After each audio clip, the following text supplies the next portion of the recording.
বঙ্গবন্ধুর মাজারে শ্রদ্ধা নিবেদন শেষে গোপালগঞ্জের টুঙ্গিপাড়ায় শিশু সমাবেশে এখন বক্তব্য রাখছেন প্রধানমন্ত্রী শেখ হাসিনা। আমরা সরাসরি যাচ্ছি সেখানে। দেশে ছিলাম থেকে বেঁচে যাই, কিন্তু বাংলাদেশের মানুষ হারিয়েছিল তাদের বেঁচে থাকার সব সম্ভাবনা, উন্নত জীবনের সব সম্ভাবনা, স্বাধীনতার চেতনা, মুক্তিযুদ্ধের চেতনা, সেটাই হারিয়ে যেতে বসেছিল। কি দুর্ভাগ্য আমাদের, ৭৫-এর পরে আমাদের দেশের শিশু, কিশোর, যুবক, আমরা মুক্তিযুদ্ধ করেছি, বিজয় অর্জন করেছি, সেই বিজয়ের ইতিহাস তারা জানতে পারেনি, মুক্তিযুদ্ধের ইতিহাস জানতে পারেনি। ইতিহাস বিকৃত করা শুরু হয়েছিল। তবে সত্যকে কখনো কেউ মিথ্যা দিয়ে ঢেকে রাখতে পারে না। সত্যের জয় একদিন হয়, এবং সেটাই প্রমাণ হয়েছে আজকে, যে সেই সত্য আজকে উদ্ভাসিত হয়েছে। আজ বাংলাদেশের ইতিহাস আমার দেশের মানুষ যেমন জানতে পারছে। জাতির পিতা ৭ই মার্চের ভাষণ, যে ভাষণ ৭৫-এর পর নিষিদ্ধ ছিল, যে ভাষণ ২১ বছর এদেশের এই মাটিতে বাজানো যেত না, আমাদের আওয়ামী লীগের নেতাকর্মীরা শত বাধা অতিক্রম করেও কিন্তু এই ভাষণ তারা বাজাতে গিয়ে অনেকেই জীবন দিয়েছে, অনেকেই আঘাতপ্রাপ্ত হয়েছে। তারপরেও সেই ধারাটাকে তারা ধরে রেখেছিল, এবং তাদের এই আত্মত্যাগের মধ্য দিয়েই সত্য আজ উদ্ভাসিত, যে সারা বিশ্বে আজ ৭ই মার্চের ভাষণ আজ বিশ্ব মর্যাদা পেয়েছে।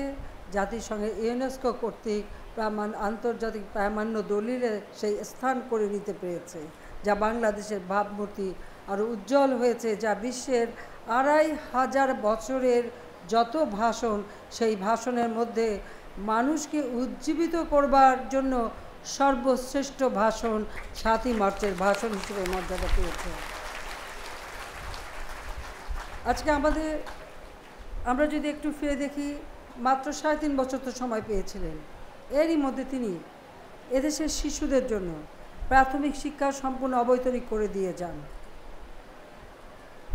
মেয়েদের শিক্ষা মাধ্যমিক পর্যন্ত অবৈতনিক করে দেন, এবং শিশুদের যে অধিকার, সেই শিশু অধিকার যাতে নিশ্চিত হয় তার জন্য ১৯৭৪ সালে জাতির পিতা এই বাংলাদেশে শিশু আইন প্রণয়ন করেন। এমনকি তখনও জাতিসংঘ শিশু আইন করে নাই, শিশু অধিকার আইন কিন্তু জাতিসংঘ তখনও করে নাই। জাতিসংঘ এ আইন করেছিল ১৯৮৯ সালে, আর জাতির পিতা করে যান ১৯৭৪ সালে।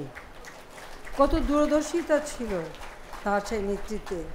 কাজে আমরা তার সেই নির্দিষ্ট আলোকে আমরা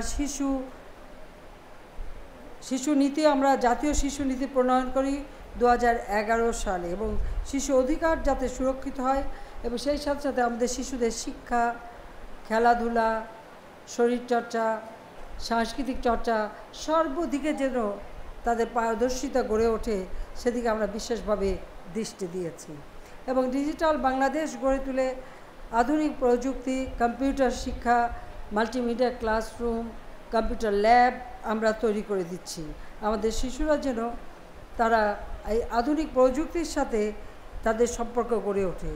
তাছাড়া আমরা প্রতিটি জেলায় একটি করে মোট ৬৫টি ভাষা প্রশিক্ষণ ল্যাব সহ সারা দেশে ২০০১টি শিক্ষা প্রতিষ্ঠানে স্থাপন করেছি শেখ রাসেল ডিজিটাল ল্যাব, যা প্রযুক্তি শিক্ষাতে আমাদের শিশুরা আরও পারদর্শিতা অর্জন করতে পারে, সেদিকে লক্ষ্য রেখেই আমরা এই পদক্ষেপ নিয়েছি।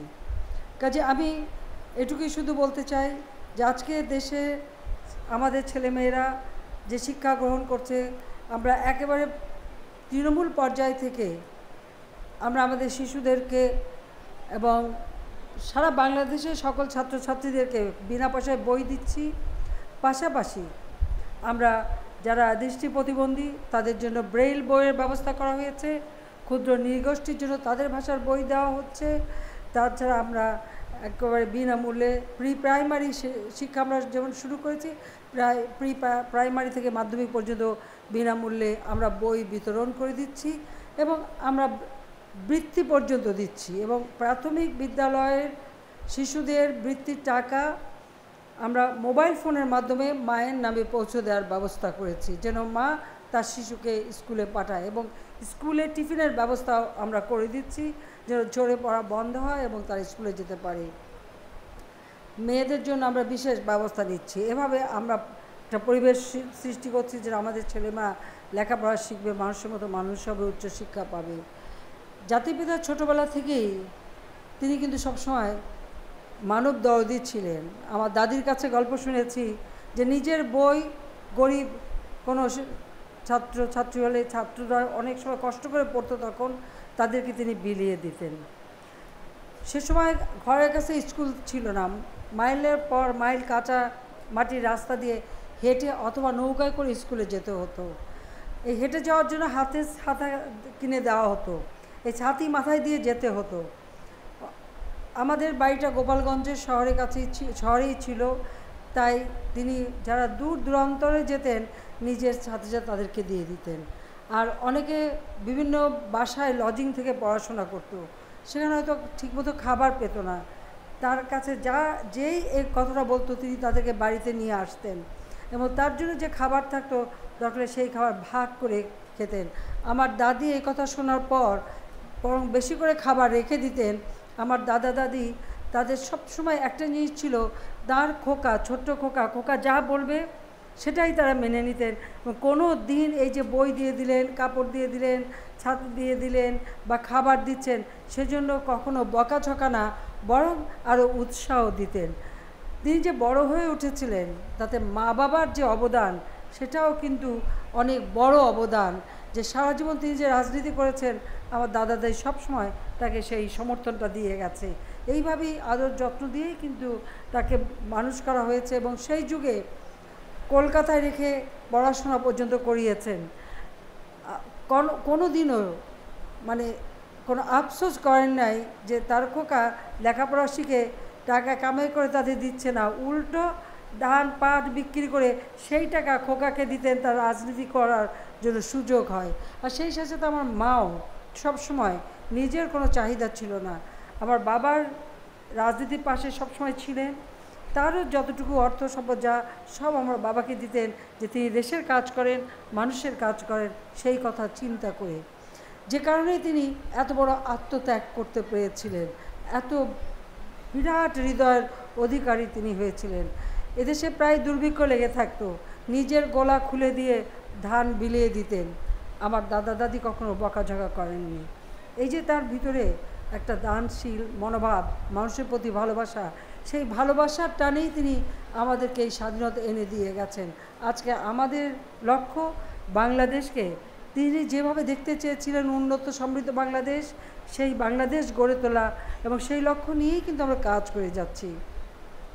আমার পক্ষে আমি যদি চিন্তা করি এটা অত্যন্ত কঠিন যে বাবা মা ভাই একদিনে সব হারিয়ে একেবারে নিঃস্ব রিক্ত হয়ে বিদেশের মাঠে 6 বছর বিদেশে আমাদের থাকতে হয়েছে, আমরা বাধ্য হয়েছিলাম। বাংলাদেশে ফিরে এসেছিলাম, যখন বিদেশে যাই এয়ারপোর্টে তো সবাই ছিল, কামাল জামাল রাসেল, কামাল জামাল নবপরিণীত বধূ সকলেই বিদায় দিয়েছিল। ফিরে এসে কাউকে পাইনি, পেয়েছিলাম বনানীতে এক সারি কবর, আর পেয়েছিলাম এখানে টুঙ্গিপাড়া আমার দাদা দাদির কবরের পাশে শুয়ে আছে আমার বাবা। কিন্তু আমারও প্রতিজ্ঞা ছিল যে এই বাংলাদেশকে বাবার স্বপ্ন পূরণ করে উন্নত করে গড়ে তুলব। আমি বাংলাদেশের মানুষের প্রতি কৃতজ্ঞতা জানাই, আর বিশেষ করে আমার টুঙ্গিপাড়া কোটালীপাড়া মানুষের কাছে আমার কৃতজ্ঞতা সীমানায় এই কারণে যে তারা আমার এই এলাকা দেখার কোনো প্রয়োজনই হয় না, সব দায়িত্ব তারা বেছে নিয়েছে। আমি 3 ভাই হারিয়েছি, পেয়েছি আমি লাখো ভাই, কাজে আমার জীবনটাও আমি উৎসর্গ করেছি। আমরা 2টি বোন আমাদের সব কিছু উৎসর্গ করে দিয়েছি জনগণের জন্য, জনগণের কল্যাণে। দেশের মানুষ যদি ভালো থাকে, উন্নত জীবন পায়, সেটাই আমাদের সব থেকে বড় পাওয়া। আর সে কারণেই আমরা দেশের জন্য কাজ করে যাচ্ছি যে এই বাংলাদেশকে গড়ে তুলব উন্নত সমৃদ্ধ দেশ হিসেবে, যেন আজকের শিশু আগামী দিনে সুন্দর একটা ভবিষ্যৎ পায়, সুন্দর একটা জীবন পায়, সেই লক্ষ্য সামনে রেখেই কাজ করে যাচ্ছি।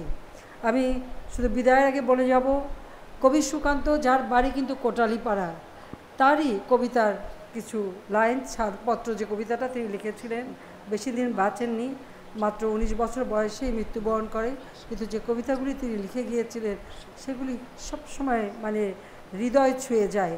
আমি তারই কয়েকটি পংক্তি উচ্চারণ করে বিদায় নেব। কারণ মানুষের জীবন এটা ক্ষণস্থায়ী।